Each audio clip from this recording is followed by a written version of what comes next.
Ya estamos.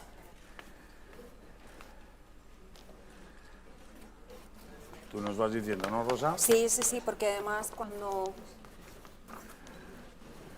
María, ¿puedes decir por favor que cuándo... Ana, ¿me indicas cuándo quieres que empecemos? Venga, indícame. Espera que voy a poner en modo avión. ¿Empezamos? Vale. Pues muy buenos días, es 16 de abril. Estamos celebrando la 30ª edición de la Semana de la Comunicación y del Marketing. Para nosotros es un honor estar, bueno, pues durante 3 décadas compartiendo estos momentos con vosotros, pero hoy, este martes, lo hacemos de una manera muy especial. Hoy se encuentra con nosotros Vicente Vallés. Vicente, bueno, pues no hace falta que hagamos presentación de él. Ya ha venido en otra ocasión aquí a nuestra semana. En esa ocasión vino a recoger un premio a la trayectoria. Y hoy vamos a hablar de elecciones norteamericanas que van a tener lugar el próximo mes de noviembre. Como decía Vicente, no hace falta que le presentemos. Él nos da, a mí por lo menos, y sé que a muchos de vosotros también, él nos da las buenas noches de lunes a viernes a las 9 en Antena 3. Él es el editor y es el director de Noticias 2 de Antena 3. Nos da la actualidad diaria. Lo hace de una manera, bueno, pues muy peculiar, de una manera muy veraz. Y es así como, a pesar de que otros medios de comunicación intenten hacer cambios para poder con él, es imposible. Sigue siendo líder de los medios de comunicación. Con esto no quiero decir que exista, bueno, pues mal rollo entre los periodistas que están al frente de los informativos. Al contrario, son las empresas, ¿no?, las que deciden, Vicente. Entre vosotros no existe... No, en absoluto, no. Además, bueno, en general somos todos buenos amigos. Exactamente, o sea que, exactamente. Sí, bueno, a Carlos Franganillo, por ejemplo, pues lo conozco mucho, porque trabajé con él, también en Televisión Española, y somos muy buenos amigos. A Marta la conozco un poco menos, pero también la conocí en Televisión Española. Y sí, bueno, con Pedro Piqueras, pues trabajé, nos conocemos hace 1000 años y sí, la relación es muy buena. Otra cosa, pues luego es el trabajo y lógicamente la competencia para, bueno, pues cada uno para hacer el mejor informativo que es capaz de hacer y conseguir que nos veáis a cada uno de nosotros, y en eso estamos, porque bueno, yo siempre lo digo, muchas veces se habla de esto de la competencia para las audiencias. Nosotros trabajamos para que nos veáis. Si la gente no nos viera, o si la gente no leyera los periódicos, si la gente no escuchara las emisoras de radio, el trabajo de los periodistas no serviría de mucho. Entonces, claro, nosotros trabajamos para que la gente atienda las noticias y ese es el objetivo que tenemos. Nuestro modelo académico, ya sabéis cuál es, bueno, pues es de aprender haciendo, por eso contamos con profesionales y con empresas para nuestros retos. Y bueno, pues Vicente lo tenía muy claro. Él ya empezó a hacer sus prácticas de la radio, que era lo que le gustaba. Empezó a la SER, de hecho, y ya, bueno, pues de la SER, porque él dice que donde quería trabajar era solo en la radio, que no sabe cómo se pasó al lado oscuro, vamos a decir, al lado de la televisión, y bueno, pues terminó Televisión Española, ha pasado por Telemadrid, Televisión Española de nuevo, hasta que Telecinco también has estado, y bueno, ahora le tenemos en Antena 3. Lo cierto es que él ha sido, bueno, pues director y presentador también de muchos debates nacionales. Pero como hoy nos toca hablar de elecciones norteamericanas, él lleva desde 1992 haciendo esa cobertura de las elecciones norteamericanas. Y bueno, pues cuento a mi izquierda con el catedrático José María Peredo. Todo el mundo le conoce. Sí, no todo hace el falta mundo. presentación. Aquí no hace falta, claramente. Todo el mundo sabe, bueno, pues que él también es especialista en elecciones norteamericanas, en Trump sobre todo, y dio la casualidad que José María Peredo presentó un libro, Esto no va de Trump, y ¿a quién llamó para estar en ese momento? A Vicente Vallés y a Carlos Franganillo. Sí. Entonces, bueno, pues ese momento también fue un momento muy particular entre nuestros dos invitados, y de eso es de lo que vamos a hablar hoy.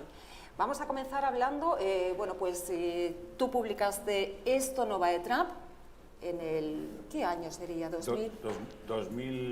2020, yo creo. Bueno, pues esto no va de Trump. Trump perdió las elecciones, pero ahora de nuevo volvemos a tener a los mismos candidatos. Estamos hablando de Trump y de Biden. En el caso de Biden estamos continuamente hablando de la edad. Eso no es un candidato ideal. Y en el caso de Trump, todos habéis oído de hablar. De hecho, ayer es el primer expresidente que se sienta en un juicio por bueno, pues una causa penal. Se repiten en los candidatos las situaciones y se vuelve a repetir 4 años después, Vicente. Todo parece indicar que se va a repetir, sí, todo parece indicar, es verdad que queda tiempo, que, bueno, en política y en política americana nunca se pueden descartar sorpresas. Tenemos por el medio las convenciones de los partidos en el verano. Trump parece decidido a presentarse, Biden también lo parece. Yo no me apostaría todo mi capital, que no es mucho, a que van a llegar los dos al día 5 de noviembre como candidatos, pero parece lo más probable, ¿no? No es, creo, una situación que sea buena para Estados Unidos y por extensión para el mundo. De hecho, por las encuestas que se han publicado en Estados Unidos, la mayor parte de la gente no quería que se repitieran los mismos personajes 4 años después. De hecho, hubiera preferido que no estuviera ninguno de los dos, en términos generales. En términos generales, lógicamente, los fans de Trump sí quieren que repita y que sea presidente, pero en términos generales de país, la mayor parte de la gente prefería que hubiera 2 candidatos distintos, nuevos, para presentarse a las elecciones. No parece que vaya a ser así, si todo es como es en este momento. Y es una situación claramente anómala, no ilegal, pero claramente anómala, que se vaya a producir esa situación.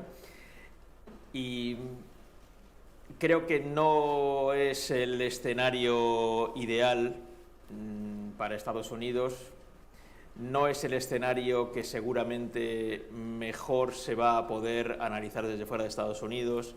Los temores a propósito de lo que pase a partir del 5 de noviembre, o bueno, la toma de posesión del año que viene, de enero, los temores de qué pueda ocurrir, especialmente si la victoria es de Donald Trump, pues se van a extender por el mundo, muy especialmente en Europa, que ya de hecho se está preparando para lo que pueda pasar en el caso de que Donald Trump vuelva a la Casa Blanca. Las dudas sobre hasta qué punto Trump se va a comprometer con la OTAN, hasta qué punto va a tener interés específico en la relación con la Unión Europea, por ejemplo, hasta qué punto va a reiniciar sus buenas relaciones,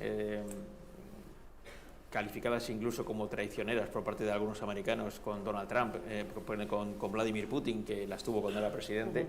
De manera que yo recuerdo, no sé si fue el año 19, que hubo una cumbre en Helsinki de Trump y de Putin.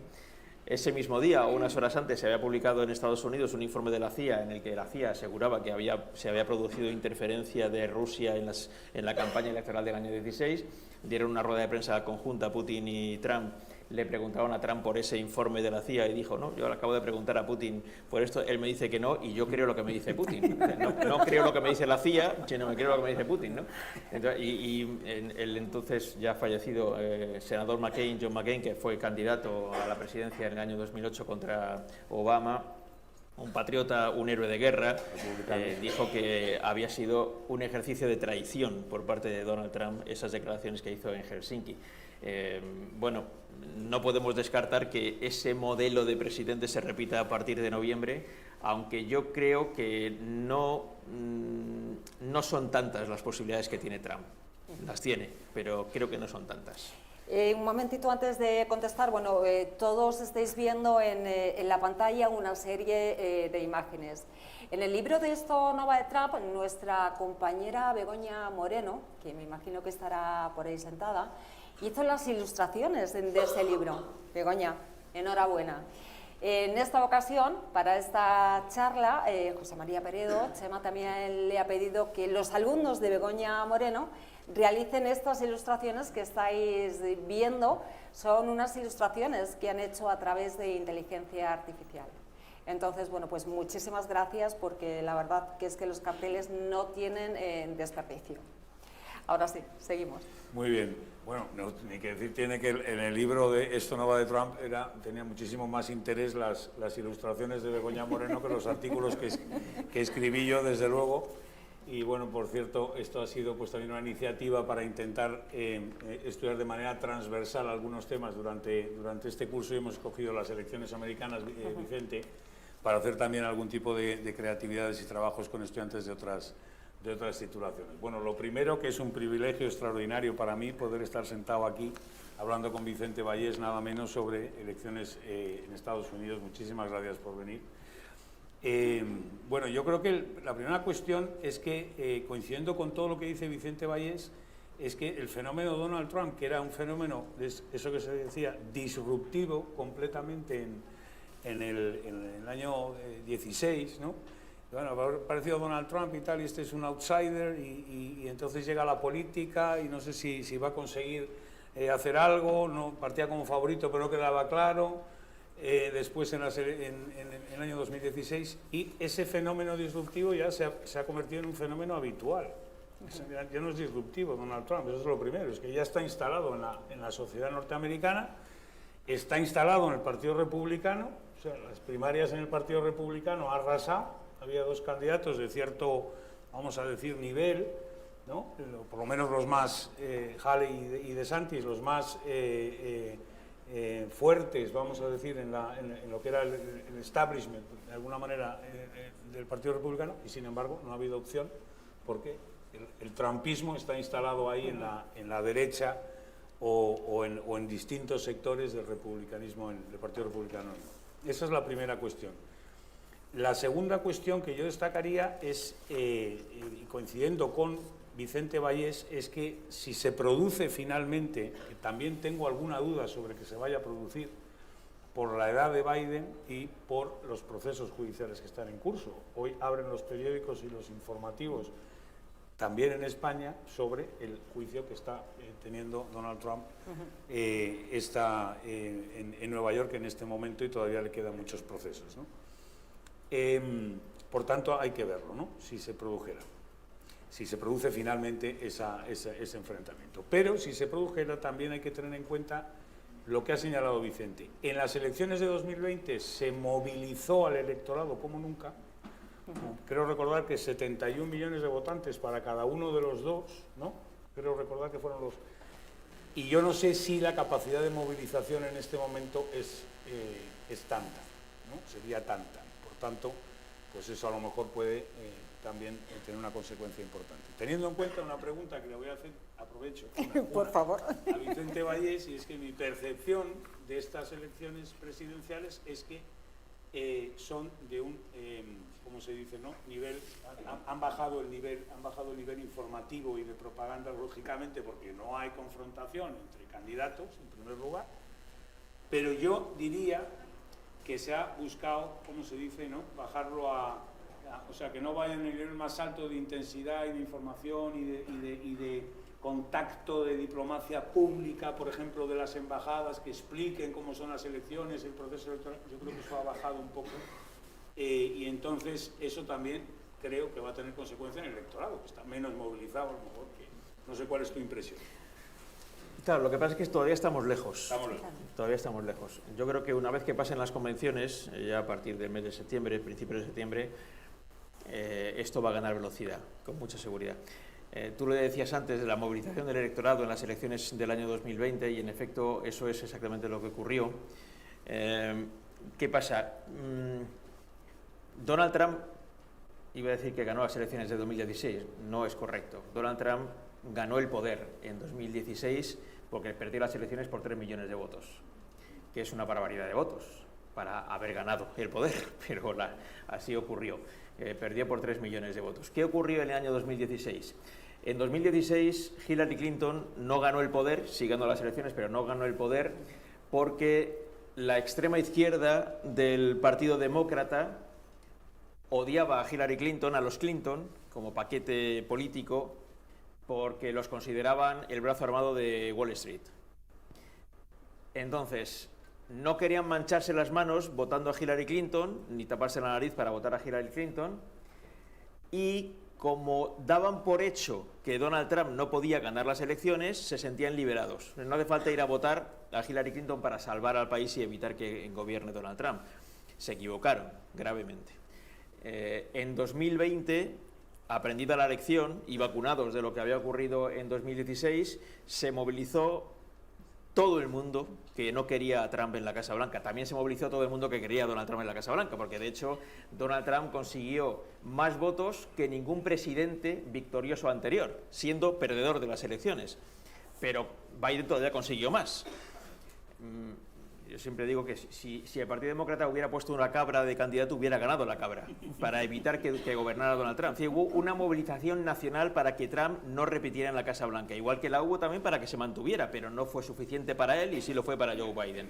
De hecho, Joe Biden es probablemente el político que genera menos entusiasmo de los presidentes demócratas de los últimos, yo qué sé, 30 o 40 años.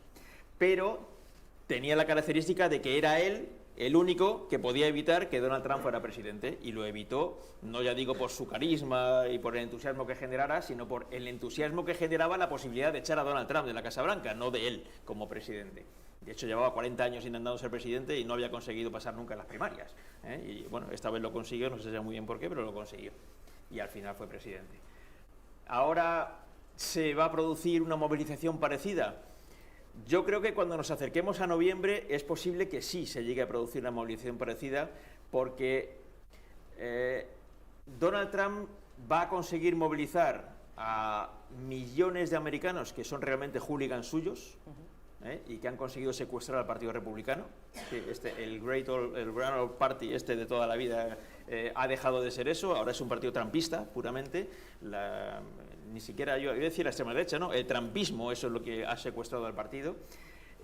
Pero es muy posible que, igual que ocurrió en el año 20, si el sector centrista, el izquierdista y el extremo izquierdista del Partido Demócrata ven que existe una posibilidad de que Donald Trump vuelva a la Casa Blanca, se vuelva a producir una movilización general para evitarlo.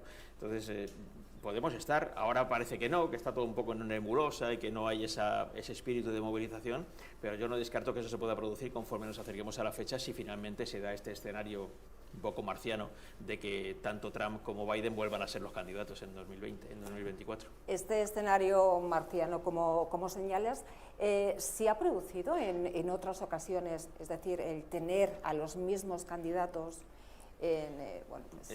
marcianos luego, también. Que yo recuerde los últimos 100 años, no sé si más atrás, a lo mejor en alguna ocasión, pero... En alguna ocasión no del principio, ¿no? Con Adams y con aquellos, sí, había que revisar, y seguramente ahí se pudiera producir alguna, pero no en todo este periodo, largo periodo que conocemos. Sí, es una situación realmente muy extraña. Yo creo que Donald Trump está además en una candidatura casi autodefensiva en términos judiciales. Hablabas antes del juicio que se ha empezado a desarrollar ayer. Donald Trump, si llega otra vez a la Casa Blanca, sabe que cuenta con la posibilidad de ejercer el perdón presidencial, las amnistías de allí de Estados Unidos, y de perdonarse a sí mismo, cosa que tampoco ha ocurrido nunca, que yo sepa o que yo recuerde, pero que como claro, tampoco había ocurrido nunca que hubiera un presidente como él en la Casa Blanca, de manera que si él llega a la Casa Blanca y ve que realmente estos juicios tienen la posibilidad, claro, es que son juicios que tienen como condena a la cárcel, como posible condena a la cárcel, ¿no? Y claro, que son palabras mayores, ¿no? Para un tipo como este. Yo creo que la idea del deterioro, ¿no?, que ha significado Donald Trump para la democracia en Estados Unidos, seguro que hay sectores en Estados Unidos que opinan que todo lo contrario, y que opinan que otros presidentes han podido ser también muy perjudiciales, ¿no? Pero desde luego la imagen que tenemos del deterioro democrático que ha tenido Estados Unidos, a pesar de mantener todo el rigor y toda la legitimidad y todos los procesos, que eso dice mucho también de la democracia en Estados Unidos, firmes, pues han producido, por ejemplo, el asalto al Capitolio, ¿no? Que es un episodio de los que observamos habitualmente. No hay nada parecido si no nos remontamos, por ejemplo, a los años 60 y aquellas intervenciones de la Guardia Nacional, que no recordamos ninguno, porque no teníamos edad, pero que sí hemos visto, ¿no?, en películas y en documentales y tantísimas cuestiones, aquellas intervenciones por la lucha de los derechos civiles y la negativa de algunos estados del sur, Mississippi, por ejemplo, y otros, ¿no?, de permitir el voto de la minoría afroamericana, de los negros y los derechos civiles, ¿no? Bueno, ahí se produjo una convulsión tremenda y hay unos años de convulsión política tremenda. Lo del Congreso es muy equiparable a esa situación, que tenía realmente a la democracia de Estados Unidos contra las cuerdas en un momento de gran debilidad, coincidente con la salida de la guerra del Vietnam, o todavía, mejor dicho, la guerra del Vietnam activa, y con esa situación interna dentro, ¿no? Eso es lo que yo diría que es lo más grave de la situación, el deterioro democrático que además se proyecta, obviamente, en la credibilidad de las democracias a nivel internacional. Sí, es que ocurren tantas cosas que ya casi como las que las guardamos, ¿no?, a beneficio de inventario, pero el asalto al Capitolio es un episodio que impensable que se produjera, e impensable que a fecha de hoy casi haya habido nada más que 4 o 5 personas que hayan tenido que pasar por los tribunales y tal, y que Donald Trump siga en su casa. Aquel día, 6 de enero de 2021, Donald Trump convocó un mitin a las puertas de la Casa Blanca para intentar impedir que el Congreso de Estados Unidos, que se estaba reuniendo en ese mismo momento, certificara la victoria de Biden en las elecciones. Eso es un golpe de Estado, ejercido por el presidente. Eso es un golpe de Estado, que además se complementó con las llamadas a la gente que allí estaba para que se fuera hacia el Capitolio, y efectivamente lo asaltaron. Y no ha pasado nada. No ha pasado nada. Así que así hay un juicio pendiente que quizá algún día le sienten en tribunal y tal. Es un golpe de Estado. Y un golpista no puede aspirar otra vez a ser presidente de Estados Unidos, a consolidar el golpe de Estado ganando las elecciones y quedándose en el poder, ¿no? Pero bueno, como todo es gratuito, o casi gratuito en estos tiempos, y efectivamente este ejercicio de polarización extrema en el que estamos en muchos países occidentales ha llevado a que asumamos como normalidad cosas que nunca se consideraron normales, pues esto del Capitolio, pues yo lo recuerdo, vamos, como si hubiera sido ayer, porque esto ocurrió más o menos un poco antes de empezar el informativo y durante el informativo, y nosotros, claro, aquel día pues todo lo que habíamos preparado para contar de noticias del día lo tiramos y simplemente retransmitimos lo que estaba pasando en directo, que estaba nuestro corresponsal José Ángel Abad en la puerta del Capitolio y lo estuvimos contando, y una sensación de incredulidad absoluta. Y esto que está ocurriendo no puede estar ocurriendo, no en Estados Unidos, no es, ¿sabes?, es no en Estados Unidos.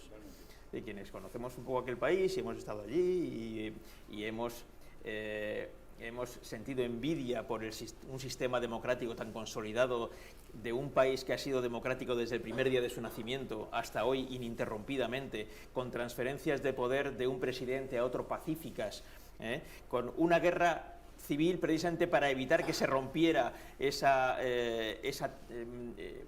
tradición de país democrático, que pues no podíamos, era increíble, ¿no? Era una cosa increíble. Y bueno, no es descartable que quien hizo ese golpe de Estado pueda volver ahora al poder, pero yo creo que en el último momento, si esa posibilidad existe, habrá seguramente una nueva movilización como se produjo en 2020 para intentar evitarlo. Y además ahí yo creo que hay una situación que también permanece, ¿no?, con Biden. Yo creo que Biden, no sé qué opinas tú, Vicente, Biden significó no solamente la llegada de los demócratas, sino la vuelta del establishment, ¿no? O sea, representaba, yo creo que Biden, pues obviamente venía de una trayectoria política, viene de una trayectoria política, tanto en política exterior como en el Congreso, y luego vicepresidente de Obama, es decir, es un poco como el Mike Pence, ¿no?, que pusieron a Donald Trump para que el establishment estuviera ahí presente por si acaso daba un golpe de Estado, que dijera no. Bueno, pues Biden estaba un poco ya con esa función, lo digo de broma porque no era el presidente Obama semejante a Trump en absoluto. Pero era como la vuelta al establishment un poco, ¿no? Entonces, ahí sí que se produjo, yo creo que una situación de cierta voy a decir, tranquilidad, aunque al principio estuviera todavía muy polarizado el electorado, pero por ejemplo a nivel internacional se produjo cierto sosiego con la vuelta de Biden, a pesar de que también aquí nos hemos polarizado mucho, ¿no? Y ahí te encuentras trampistas incluso en tu vecindario y tal, que es una cosa como increíble, ¿no? Esa vuelta del establishment ha producido pues un gobierno de unas características y vuelto en dos guerras, pero con una serie de indicadores, crecimiento económico importantísimo, algunos logros también en política exterior de la vuelta a normalidad, creo que muy importante. A pesar de eso, las encuestas dicen que los americanos, la sociedad americana, prefiere el gobierno de Donald Trump, las últimas encuestas, que el gobierno de Joe Biden. ¿Esto cómo puede ser posible? Porque hay tanto sentimiento anti-Biden dentro de Estados Unidos. Bueno, yo creo que esto está ocurriendo porque todavía estamos lejos del momento de votar y ahora es gratis todo. Decir que estás en contra o que estás a favor o que no te gusta lo que está pasando. Yo también leía ayer que ha recuperado un poco de territorio en los sondeos Biden con respecto a Trump, aunque sigue Trump por delante, pero que ha recuperado un poco de territorio. En este momento hay mucha incertidumbre en Estados Unidos y en el mundo por lo que está ocurriendo en Ucrania, por lo que está ocurriendo en Oriente Medio, por la actitud del presidente Biden en los dos conflictos, por la actitud de Donald Trump con respecto a los dos conflictos, que claro, desde fuera de poder es muy fácil hablar de que rápidamente cuando llegues al poder lo vas a resolver en 2 minutos, 2 llamadas telefónicas y arreglas el problema de Ucrania y arreglas el problema de Oriente Medio, lo arreglas todo rápido.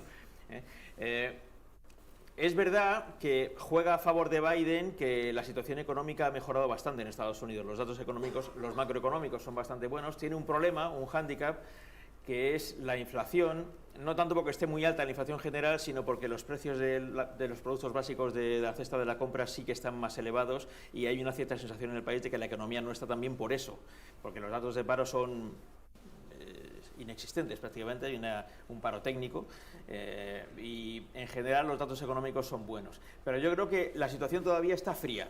Desde el punto de vista electoral, todavía está fría y tiene que evolucionar, por eso hay que esperar. Desde luego no se puede descartar que Trump pueda ganar, que ya ganó en 2016 contra todo pronóstico, con lo cual nada impedirá que eso pudiera volver a ocurrir.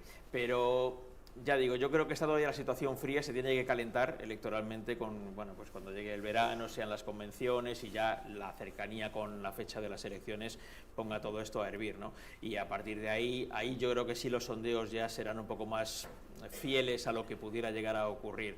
Entonces, bueno, vamos a estar en un periodo electoral muy interesante porque no solamente pasa en Estados Unidos, en esas mismas fechas podría haber elecciones en el Reino Unido, país también importantísimo para los efectos, donde pues, es muy posible que ganen los laboristas y los conservadores pierdan el poder.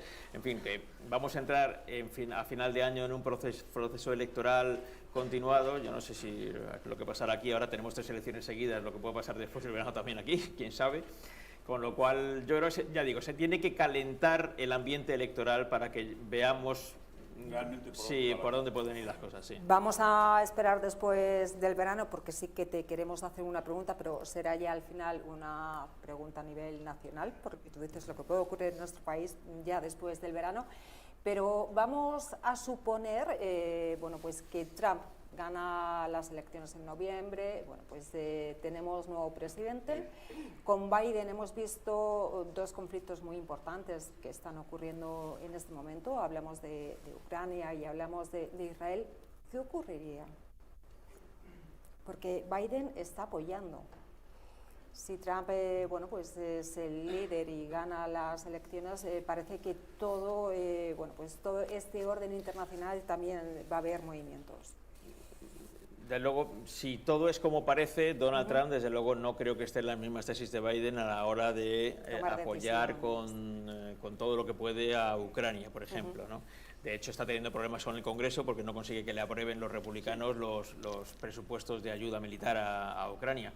Si Ucrania pierde la ayuda militar de Estados Unidos, difícilmente va a poder hacer frente a Rusia mucho más tiempo, por mucho que Europa siguiera empeñada en hacerlo. Pero claro, Europa sin Estados Unidos no va a poder por sí sola proveer de las ayudas militares que necesita Ucrania para mantener su defensa.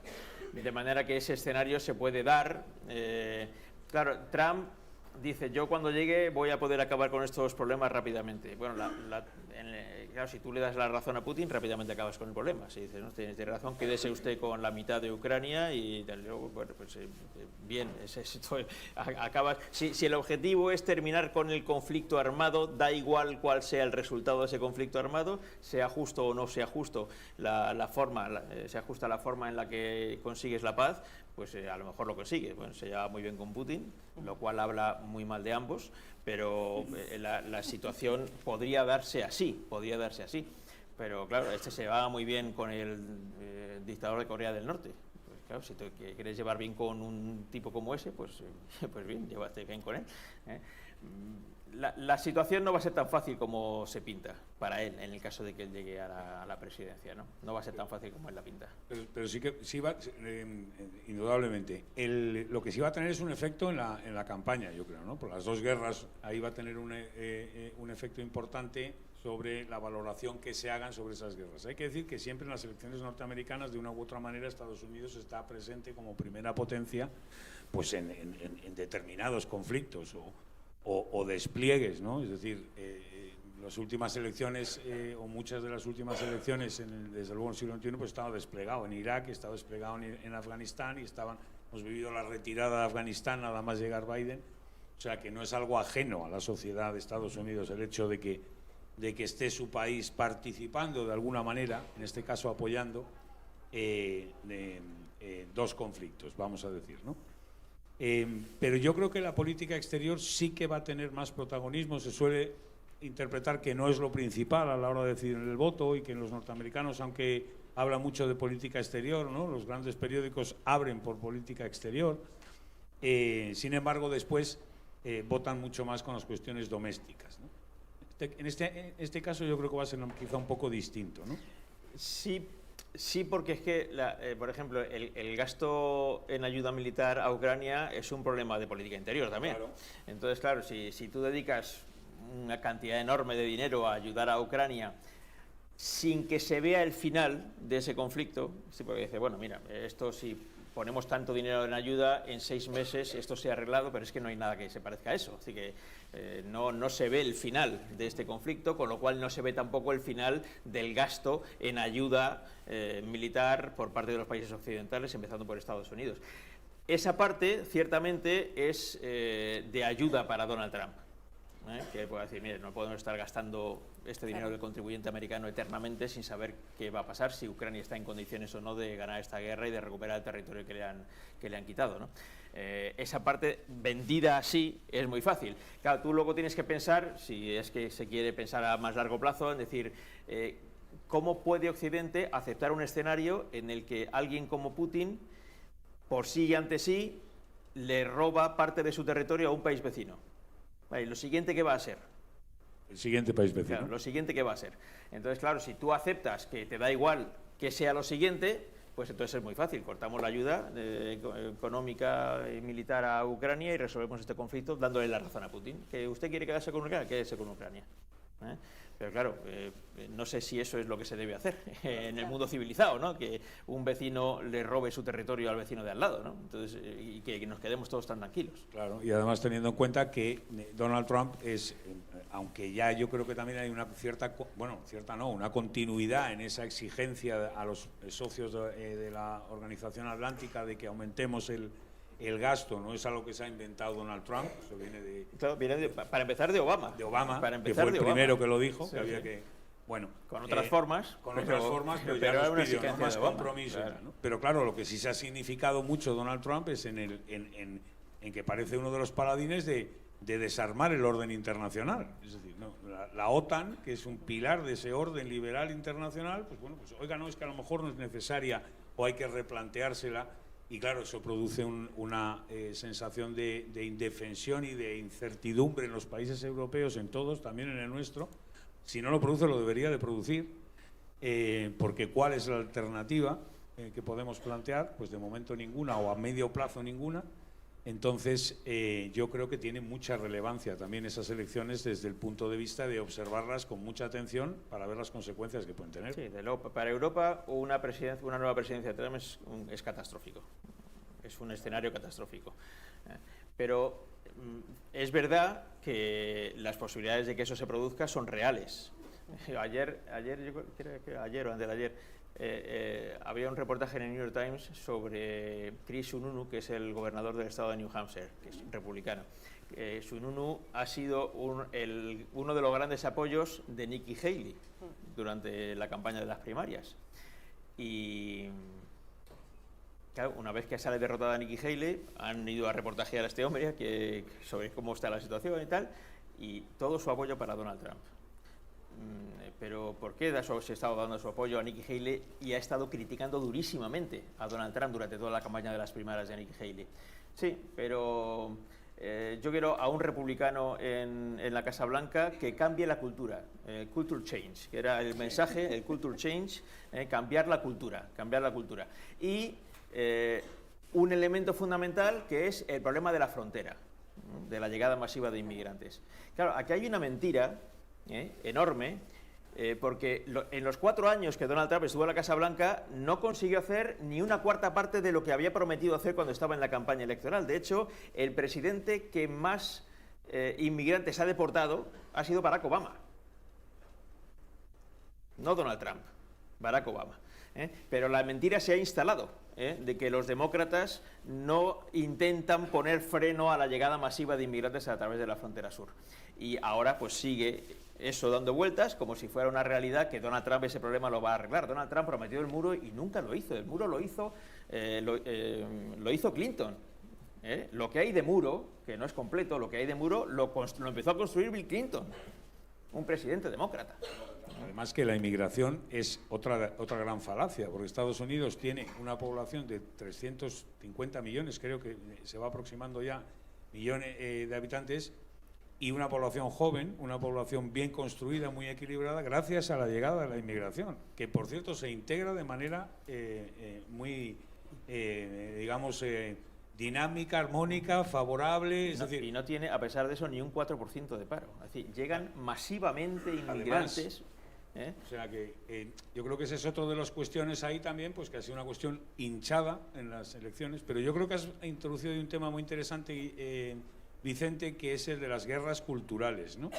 Volvemos otra vez, también aparecen las guerras culturales en todas las elecciones, ¿no? El aborto, las cuestiones ahí de género, que seguramente también se han polarizado extraordinariamente, siempre han estado, pues se han polarizado todavía más, y que vuelven a aparecer, ¿no? Ahí seguramente será uno de los temas de campaña otra vez, sí, sobre todo el caso del aborto, ¿no? El tema del aborto es muy interesante porque ahí sí que Donald Trump se está moviendo con mucho equilibrio, porque teme perder el voto femenino.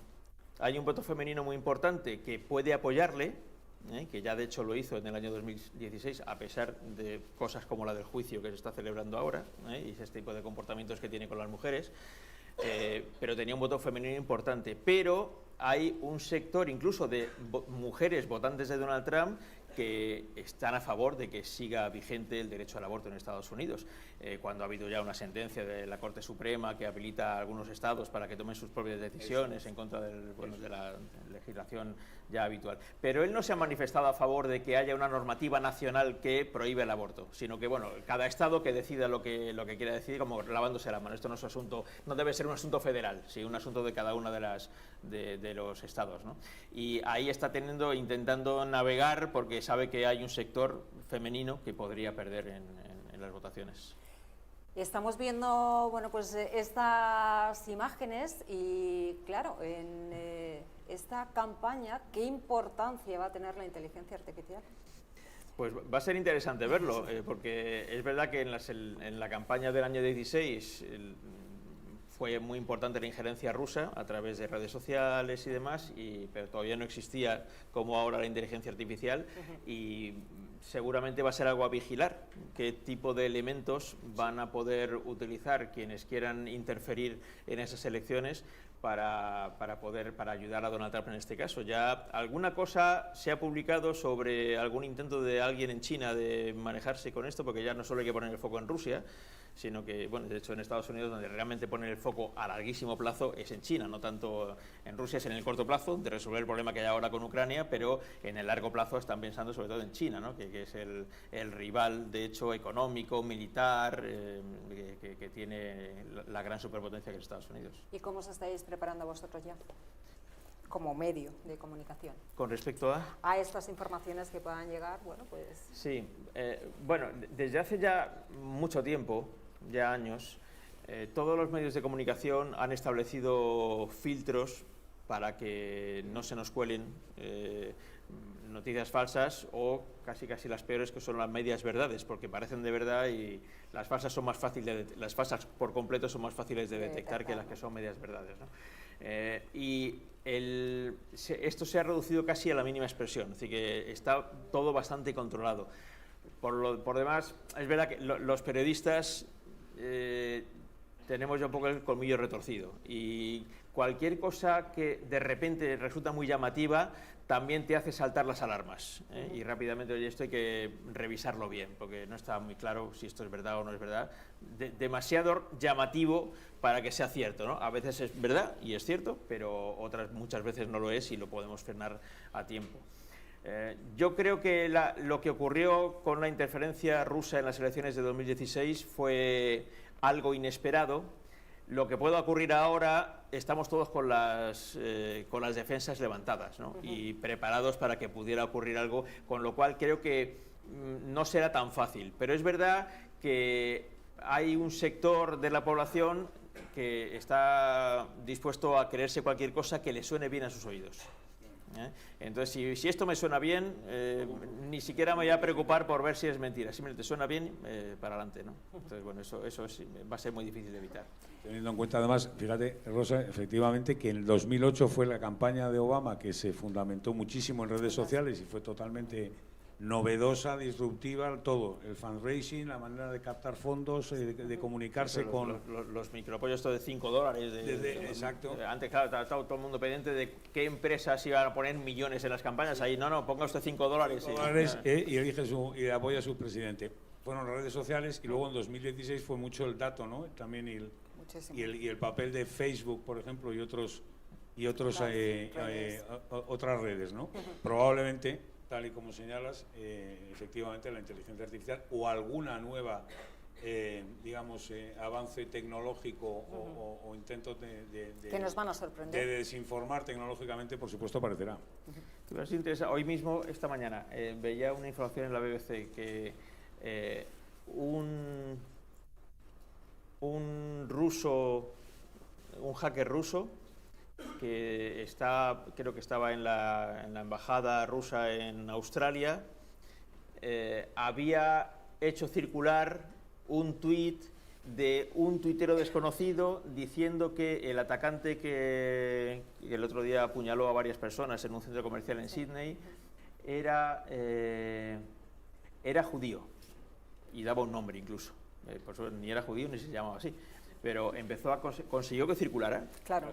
Pero no solo consiguió que circulara, es que acabó en algunos medios de comunicación tratándose de ese tema.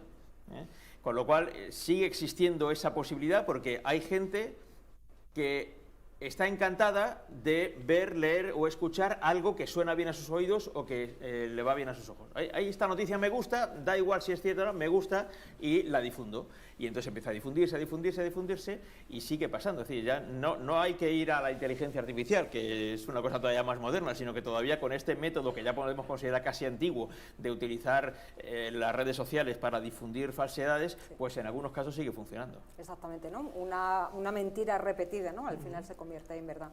Sí, porque ya mucha gente simplemente lo lee y lo da, ni siquiera revisa en otros medios a ver si esto es así o no. Bueno, eso le gusta cómo suena y ya está. Nos hemos ido a noviembre, elecciones norteamericanas, pero antes hablábamos que no solo los norteamericanos van a pasar por las urnas este año. Antes hablabas de Reino Unido, pero también van a ser India, Rusia, la Unión Europea. ¿Cuántos sistemas políticos vamos a encontrarnos en estas elecciones? Bueno, Rusia no se puede considerar que sean unas elecciones equiparables a las de ninguno. Plebiscito, casi. Claro, eso es otra cosa. Yo creo que sí van a ser importantes, aunque casi nunca les damos importancia a las elecciones europeas, en esta ocasión por el crecimiento seguramente de la extrema derecha que se va a producir en toda Europa. A pesar de lo cual, lo más probable es que acabemos viendo un nuevo acuerdo entre los tres partidos centrales de la Unión Europea, la socialdemocracia, los conservadores y los liberales, que no sé por qué eso no puede ocurrir en un país como España. En Bruselas sí, pero aquí no es factible eso. Y eso será una cierta salvación para lo que está por venir en la Unión Europea en los próximos años, que son cosas muy importantes, pero claro, hay que tener en cuenta lo que vaya a pasar con el crecimiento de la extrema derecha en buena parte de los países de la Unión Europea, ¿no? El número de escaños en el Parlamento Europeo. Las elecciones británicas yo creo que van a tener su importancia por el cambio que casi con toda seguridad se puede producir. Es verdad que ya hubo una vez, creo que era con John Major, que se presentó, estaba como primer ministro, se presentó a las elecciones, todo el mundo daba por hecho que iba a perder por mucho y ganó, con lo cual no podemos hacer muchas apuestas, ¿no?, sobre esto. Las encuestas ahora mismo dan una victoria enorme para el Partido Laborista, ya veremos lo que ocurre. Teóricamente el tope es para celebrar esas elecciones es enero, pero creo que ya Rishi Sunak, el primer ministro, ha dicho que seguramente sean antes de terminar el año. Y yo el otro día estaba hablando con una persona, un británico importante que está aquí en España, que él apostaba por el 14 de noviembre. Digo, bueno, pues nada, tomo nota. Digo, es una faena porque justo una semana después de las elecciones americanas, el 5 de noviembre en Estados Unidos, y si finalmente se confirmara esto, el 14 de noviembre en el Reino Unido, ya veremos. Pero sí, estamos en un periodo de muchas elecciones. India es... Yo no soy un especialista en India, lo que sí es verdad es que más allá de las peculiaridades que tiene el país, que son muchas, porque aparte es un país enorme y con una población gigantesca, no deja de ser un sistema democrático, ya digo, con sus propias peculiaridades, que son muchísimas, no son equiparables a países como el nuestro, ¿no? Pero a pesar de todo, que en un país con ese tamaño y con esa población se haya conseguido sostener un sistema democrático a lo largo de los años, pues yo creo que es una buena noticia para ellos, sobre todo, ¿no? Pero también para la estabilidad, porque un país como ese, además, en la rivalidad que tiene con China, pues es importante que sea un país democrático, dentro, ya digo, de las peculiaridades que tiene. Completamente. Ahí... Fíjate que este año, ¿no?, el titular sería 4.000 millones de ciudadanos están convocados a las urnas, claro, pero eso interpretarlo, bueno, mejor que tú no lo interpretaría nadie, pero quiero decir, se puede interpretar que justamente en el momento en el que hay un deterioro de la democracia como el que se vive en este momento, que ha habido como un retroceso democrático en muchos países como Hungría, por ejemplo, no están considerados como una democracia plena, por decir un miembro de la Unión Europea. Por ejemplo, ¿no? Entonces, esa es una contradicción ahí que yo creo que también nos tiene que hacer ver a todos, en la universidad, en los medios, en los estudiantes, todo, también saber distinguir un poco, ¿no?, cuáles son las garantías de una democracia, que no es solo votar. Decían ayer aquí también Susana Díaz y Fernando Martínez Maillo en ese sentido, ¿no? Dice, bueno, es que no es solamente votar, no es una votación amorfa, y han votado 4.000 millones de personas de manera amorfa, no. Se trata de unas garantías que tienen que ver con el Estado de Derecho, que tienen que ver con la libertad de expresión, que tienen que ver con la legitimidad, con el respeto a la oposición, la participación de todo, en fin, de grupos políticos plurales y demás. O sea que yo creo que es un año bueno, desde luego, para la atención a la democracia, en el sentido de saber distinguir un poco de eso que se ha venido llamando regímenes o sistemas iliberales, que es una palabra bien complicada de leer, de pronunciar y de escribir también. Porque pones la democracia iliberal, hombre, busca otra palabra porque se confunde mucho con la liberal, ¿no?, precisamente. Pero bueno, esa es la cuestión, ¿no? Democracia, un poquito autocracia, ¿no?, que en los casos, por ejemplo, de Rusia, pues es muy evidente el deterioro que ha sufrido en todos estos años la democracia, pero en otros no es tan claro, ¿no? El de India es un ejemplo. Indudablemente el papel de Modi también es muy significativo, si gana Modi, ¿no?, porque confirmaría todos estos liderazgos tan largos de los líderes de las grandes potencias, ¿no? Xi Jinping y Putin y Modi y Abe en Japón y Erdogan en Turquía, ¿no? E incluso queremos considerar el fenómeno Obama-Biden de alguna manera, o ese establishment que lo ha roto Trump también, pero que vuelven a repetirse unas elecciones. También es una... Yo creo que eso también es un síntoma, por una parte, de cómo se construyen cada vez mejor, se atrapan cada vez mejor, se desarrollan cada vez mejor los resortes electorales y de mantenimiento del poder, también en regímenes democráticos o pseudo-democráticos, digamos, ¿no? Y luego también lo que se ve es la fortaleza de la democracia en algunos lugares en los que la democracia ha sido sometida a un desafío. Para empezar, en Estados Unidos, es decir, los 4 años de presidencia de Trump realmente pusieron en riesgo la tradición democrática de Estados Unidos, y sin embargo el sistema aguantó. El sistema aguantó con toda su firmeza. Hablabas antes de Hungría. Polonia ha estado en esa situación y sin embargo se ha vuelto a producir un cambio en favor de la democracia, ¿no? Y yo creo que esos son signos de que hay países en los que la democracia sí es algo muy poderoso por dentro, que aguanta incluso envites tan duros como los que se hayan podido producir. Cosa distinta es lo que pasa, por ejemplo, en Rusia, porque Rusia como tal nunca ha sido una democracia, de manera que hay ahí, bueno, es una pantomima de votación lo que hay, de sistema de Estado de Derecho que no existe como tal, con lo cual no se puede equiparar lo que ocurre en Rusia, en el sistema político ruso, con lo que pueden ser las democracias occidentales europeas y americanas, ¿no? De manera que, bueno, eso es algo muy diferente. Pero ya insisto que a pesar de los retos a los que se somete a la democracia en muchos países, la democracia aguanta, sigue aguantando. Y creo que es algo de lo que nos tenemos que felicitar mientras la podamos disfrutar. Vicente, estamos hablando de elecciones americanas, pero yo te tengo que hacer la pregunta. Antes hablabas de las elecciones que van a tener lugar en nuestro país, esas elecciones vascas, esas elecciones catalanas de las que cada día hablas en tu informativo. ¿Qué análisis puedes hacer para, bueno, después del verano, qué es lo que va a ocurrir en nuestro país? Bueno, yo creo que después del verano seguramente ya sepamos lo que va a ocurrir. Vale. Así que ya antes, porque para entonces yo creo que el resultado que tengan estas 6 elecciones seguidas ya se habrá estabilizado de alguna manera. Así que los efectos que tenga lo que pase en el País Vasco, en Cataluña y luego en las europeas ya se habrá estabilizado. Claro, es muy difícil hacer una previsión, todo puede cambiar mucho.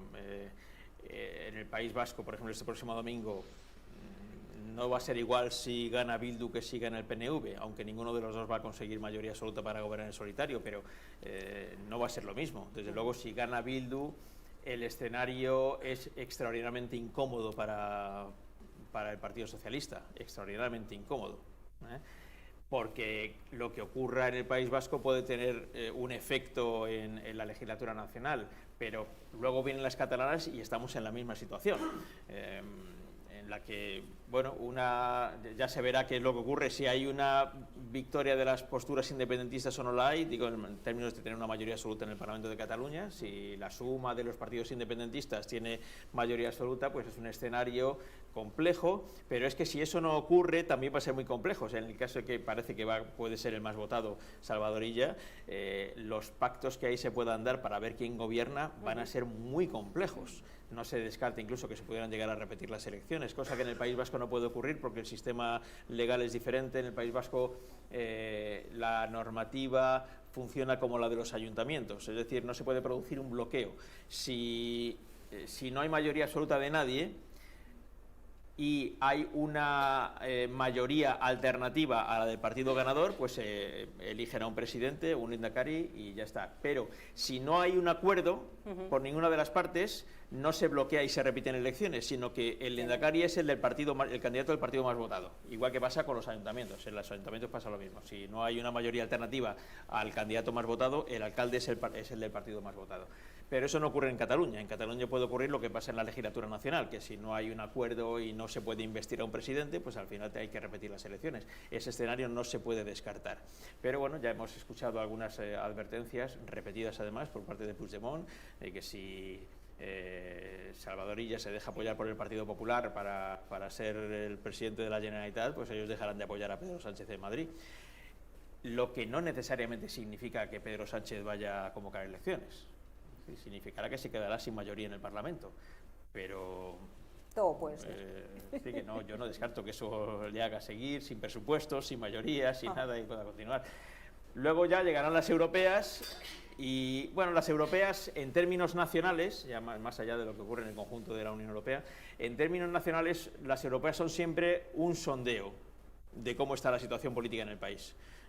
Entonces es un sondeo fidedigno porque no son preguntas a 2.000 personas, sino que de repente, aunque vote solo la mitad de la gente o el 40% que alguna vez ha ocurrido, pero ya es un sondeo que te da una pista de por dónde van las cosas. Si en ese sondeo el resultado fuera positivo para el gobierno, pues intentará seguir adelante sin más. Si fuera muy negativo para el gobierno, pues ahí caben varias posibilidades. Una de ellas, quizá la más probable, es que pues el presidente del gobierno acometa un cambio en el gabinete, cambie a varios ministros para dar una sensación de bueno, otro impulso político para después del verano. Pero bueno, ya hemos tenido elecciones un 23 de julio, luego, pues, yo qué sé, pues fiesta, ¿sabes? No, como periodista, bueno, pues ayer teníamos a dos senadores aquí sentados, hablábamos de esa comunicación, ¿no?, de política y de marketing, y entonces hablaban estos dos senadores, Partido Popular, Partido Socialista, bueno, pues que muchas veces en las cámaras lo que se hace realmente es un teatrillo, estamos unos en contra de otros, pero sí es cierto que ahora, bueno, pues ellos decían, ¿no?, y afirmaban que había muchísima polarización dentro de los partidos políticos, ¿no?, que ahora lo que había era un ambiente de taberna, nos contaron. Claro, a la hora de hacer esas informaciones que tienes que hacer tú, que llevas muchísimo tiempo, bueno, y eres un especialista en política nacional, ¿cómo estás viendo este cambio, esta polarización? Bueno, hay una tentación habitual y es recordar solo lo que ha ocurrido en el último cuarto de hora. Claro. Yo, que ya soy muy mayor, recuerdo los terribles debates parlamentarios de las últimas 2 legislaturas de Felipe González, por ejemplo. Eran debates tremendos. Váyase, señor González. Sí, bueno, es una de las que más se recuerdan. Hubo debates terribles, campañas electorales terribles. Con lo cual, pero claro, ya mucha gente no se acuerda de aquello, ¿no? Se acuerda de lo que está pasando ahora, y es verdad que ahora la situación es terrible, pero algo un poco más reciente, todavía anterior, pero bueno, estamos, por ejemplo, lo que pasó después del 11M y del cambio de gobierno. La primera legislatura de Zapatero fue tremenda en el Parlamento, con las comisiones de investigación de lo que había ocurrido en el 11M, y que, pero ya, bueno, está ya como archivado y tal, y solo nos acordamos de lo que pasa ahora. Lo que pasa ahora no es precisamente nada que anime a la gente a involucrarse en la política de una manera razonable y nada de esto, ¿no? Entonces, es desalentador, ¿ves? Yo, que he sido siempre muy amante de los debates parlamentarios y que me ha gustado siempre mucho verlos, pues ahora la verdad es que me siento casi por obligación, porque los tengo que contar, pero no porque disfrute de ellos, sino que de repente escuchas las cosas que se dicen en los debates y es muy triste, ¿no? Es muy triste. Este no es el país que yo conozco. Claro. Este Parlamento no refleja el país que yo conozco. Es verdad que pues, todos tenemos nuestras posiciones, nos enfadamos o nos dejamos de enfadar más o menos, pero yo voy por la calle y no me encuentro a la gente insultándose como se insultan en el Parlamento. No tiene mucho sentido que esto ocurra en el Parlamento también, ¿no? Es verdad que es una situación muy polarizada, que se hace mucho teatro. Lo que pasa es que ya en política, como en la vida, las relaciones personales, que te lleves más o menos bien con alguien, por muy distintas que sean sus ideas, facilita mucho los acuerdos, y que no te soportes con alguien impide los acuerdos. Entonces hemos llegado a una situación en la que ya se ha perdido incluso la amabilidad personal entre quienes tienen que gobernarnos y quienes están haciendo la oposición, ¿no? Y eso hace que sea muy, muy difícil, ¿no? Cuando tú directamente como ilegalizas desde el punto de vista moral a tu rival político, pues ya se acabó, no hay nada que hacer. Eres tú y es el otro, y ponemos aquí un muro, como se dijo en el debate de investidura último, y ya está, no hay más que hablar. Seguro que tiene en exactamente, los yo creo que los estudiantes están deseando, por claro. favor. La primera pregunta, ¿quién quiere lanzarse? Por ahí, sí.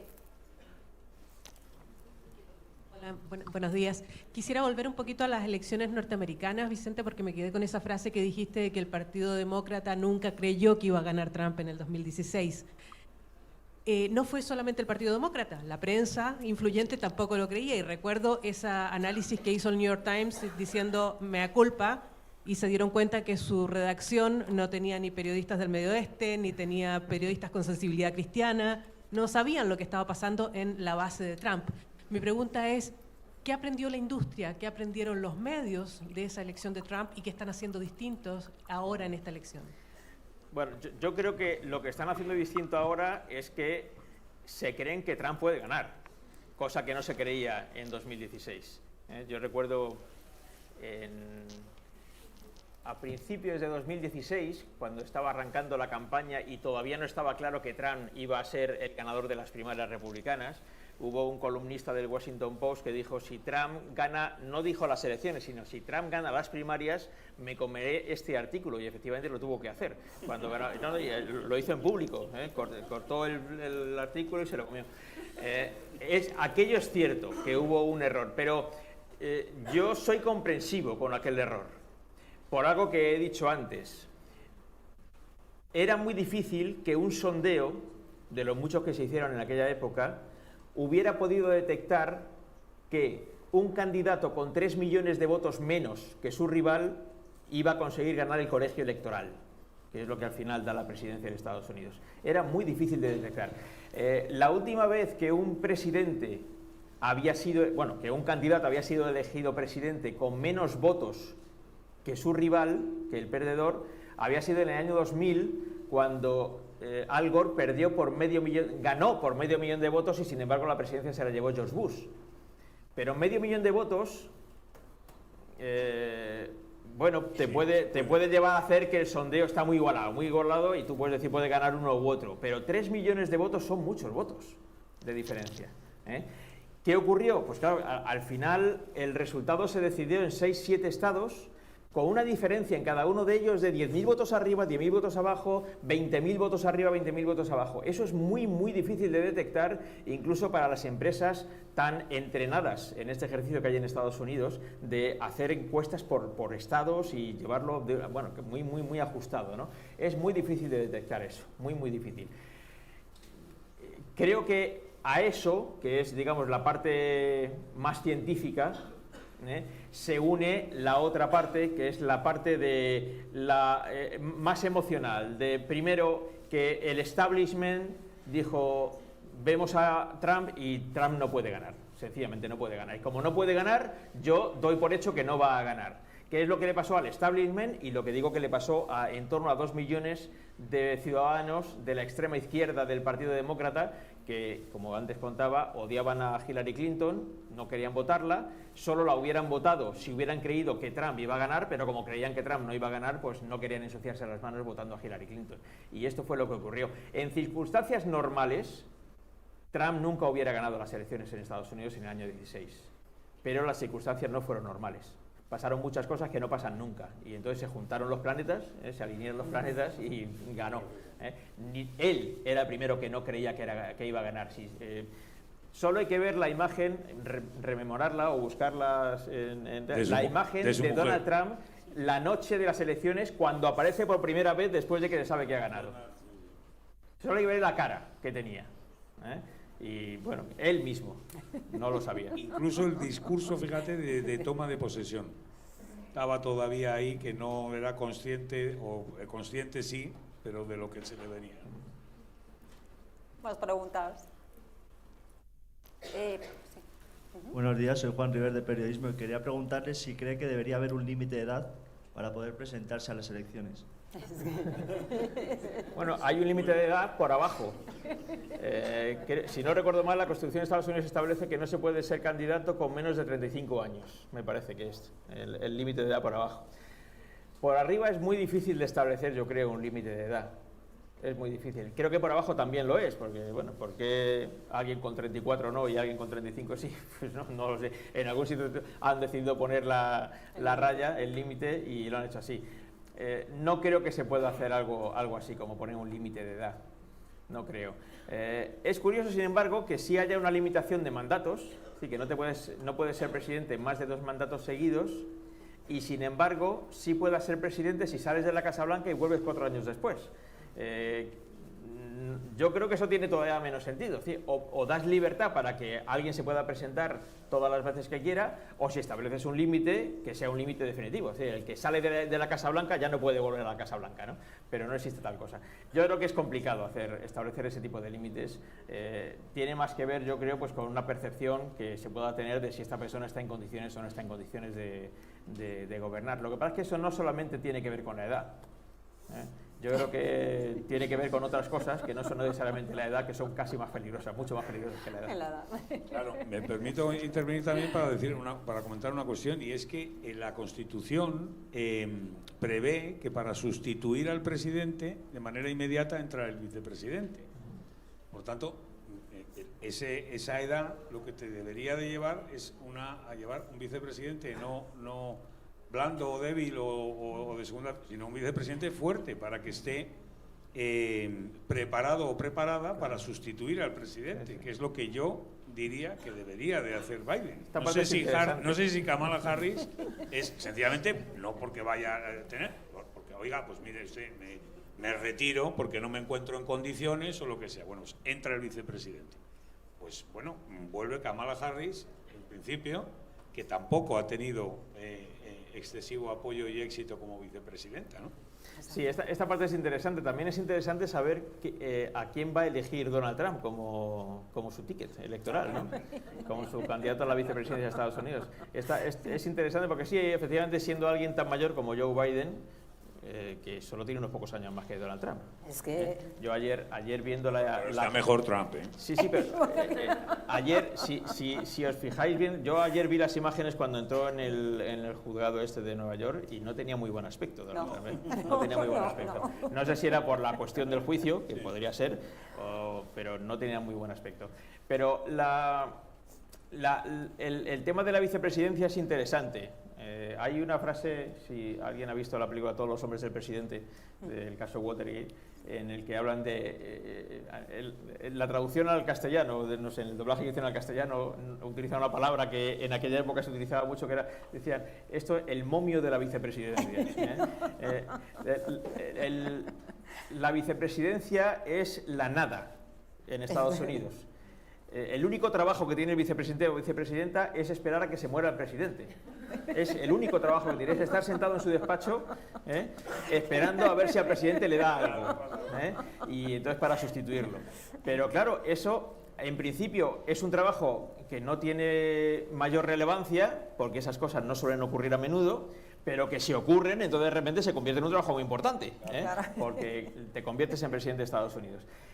Claro, hay muchas teorías sobre por qué Biden insiste tanto en presentarse en su circunstancia personal, de edad, de situación física y mental, etcétera, ¿no?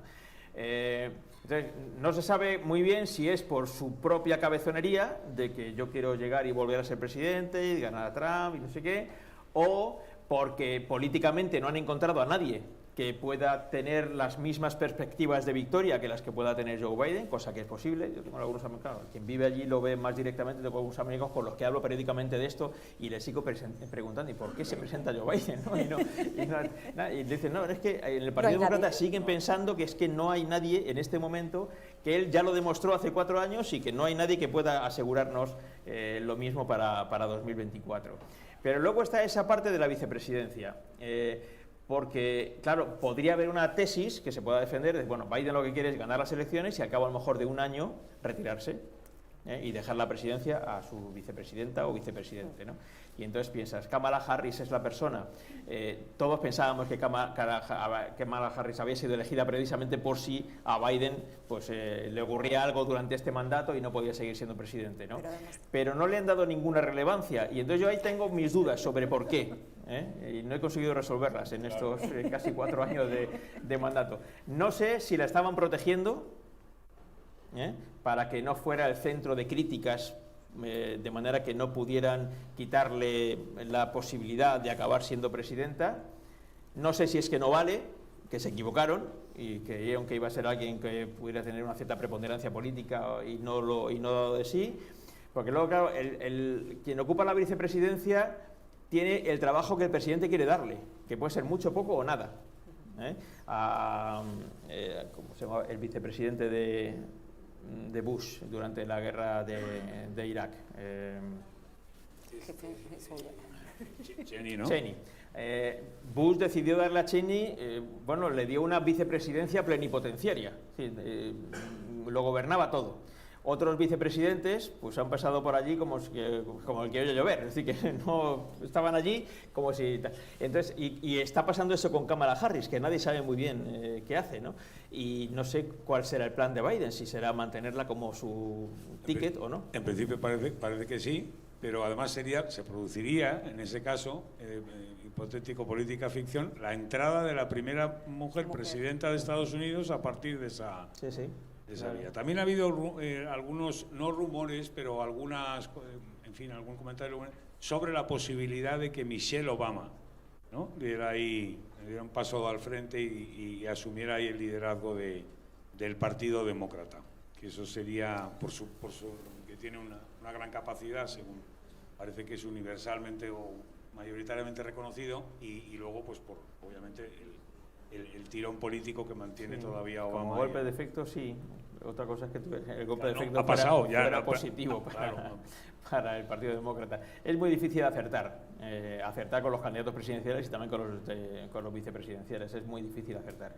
Y ha habido casos de todo tipo en Estados Unidos. Sí, y también conviene recordar que los vicepresidentes que sustituyeron a presidentes pues han sido alguno muy significativo y alguno insignificante. Por ejemplo, Johnson sustituyó a Kennedy tras el asesinato de Kennedy, que fue muy relevante, la presidencia de Johnson, muy vinculada además a Vietnam y al reconocimiento de los derechos civiles precisamente, o sea que un presidente con gran repercusión, y sin embargo el que sustituyó a Nixon, sí, Gerald Ford, no tuvo absolutamente inadvertido por completo, sí, salvo por el perdón presidencial que le dio a Nixon para evitar que Nixon acabara en los tribunales. Exacto. Lo único que se le recuerda en realidad. Si Bueno, a alguien le interesa las presidencias de Estados Unidos, la de Johnson merece mucho la pena leer sobre ella. Era un personaje, un gran personaje, un gran personaje. el tiempo se nos va echando encima. Hay algo que se me ha olvidado comentar, y es que ¿de dónde sacas tiempo? Porque también tiene tiempo para escribir. Entonces es autor de algunos libros de materia internacional, y el año pasado presentaste una novela. ¿De dónde sacas el tiempo? Por cierto, una novela, el título... Operación Kazán. Operación Kazán, exactamente, que antes ha estado firmando, bueno, que quien tuviese el libro, pues hoy tenía la oportunidad de recibir, de tener la firma de Vicente. ¿De dónde sacas el tiempo? No saco, por eso he tratado en escribirlo. No tengo tiempo, ahora estoy en ello, a ver si consigo, estoy en la fase final de una segunda novela, Ajá. pero me cuesta mucho porque no tengo tiempo, así que hoy estoy aquí y debería estar escribiendo, porque mis únicos ratos son las mañanas en las que no tengo que ir a ningún sitio, que no son tantas. Claro.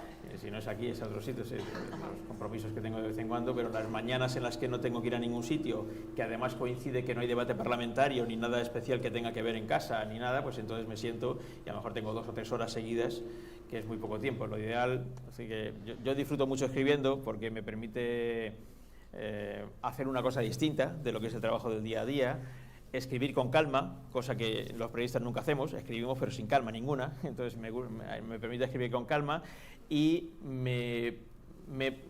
dos cosas, me permite y me obliga a documentarme sobre muchas cosas. Algunas cosas las conozco, pero profundizo más en ellas, y otras directamente son nuevas para mí y las descubro y bueno, me permite aprender cosas nuevas que no conocía. Tanto para los ensayos como para las novelas te tienes que documentar mucho y tienes que buscar mucha información y a veces incluso te obligas a viajar a sitios. Por ejemplo, para Operación Kazán hay un capítulo que se desarrolla durante el desembarco, las semanas posteriores al desembarco de Normandía, que ahora creo que este año, en junio, se cumple el 80 años, me parece, del desembarco. Y entonces esto fue antes de la pandemia, justo el año anterior, el año 19, y pues me fui una semana en verano a Normandía, que no había estado nunca, lo recomiendo mucho, que le guste.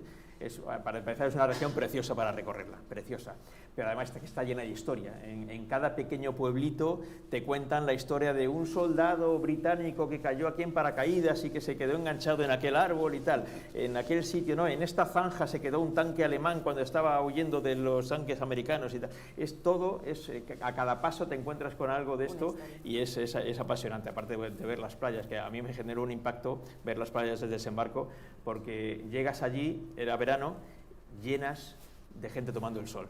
Y entonces, claro, tú la imagen que tienes de las playas, la playa de Omaha, la playa de no sé qué, es de los soldados americanos y británicos y canadienses siendo fusilados prácticamente por los soldados alemanes que estaban en los búnkeres de la playa y tal, ¿no? Y claro, llegas allí y es una paz de la gente tomando el sol y tal, que claro, no cuadra.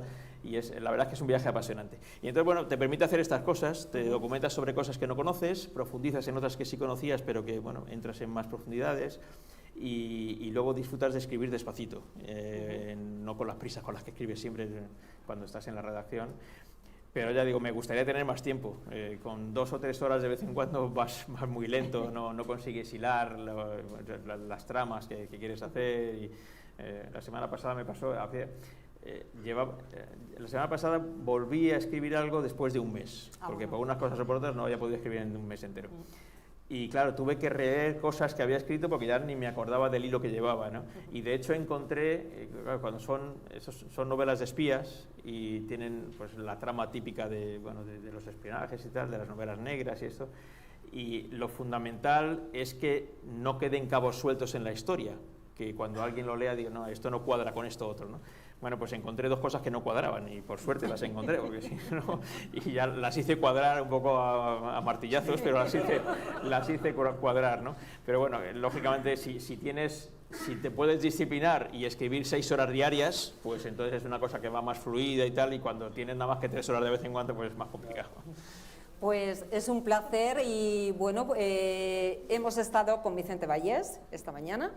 Y esta tarde hemos abierto hoy este segundo día de la Semana de la Comunicación y el Marketing con Vicente Vallés, pero es que hoy, este martes, lo vamos a cerrar con Ángeles Blanco. Mucho más interesante. Bueno, con lo cual estamos encantadísimos de tener a estos 2 referentes en el mismo día. Y no te voy a preguntar si habláis mucho de quién tiene más audiencia o no. Eso se lo preguntaré a ella esta tarde. Hablamos de fútbol. No, perfecto. Ella es del Madrid y yo soy del Atleti. Por cierto, que está sentado donde estuvo ayer sentado el presidente del Atlético de Madrid. Exactamente. Bueno, como debe ser. Bueno, pues Vicente, es un placer recibirte todos los años. Gracias.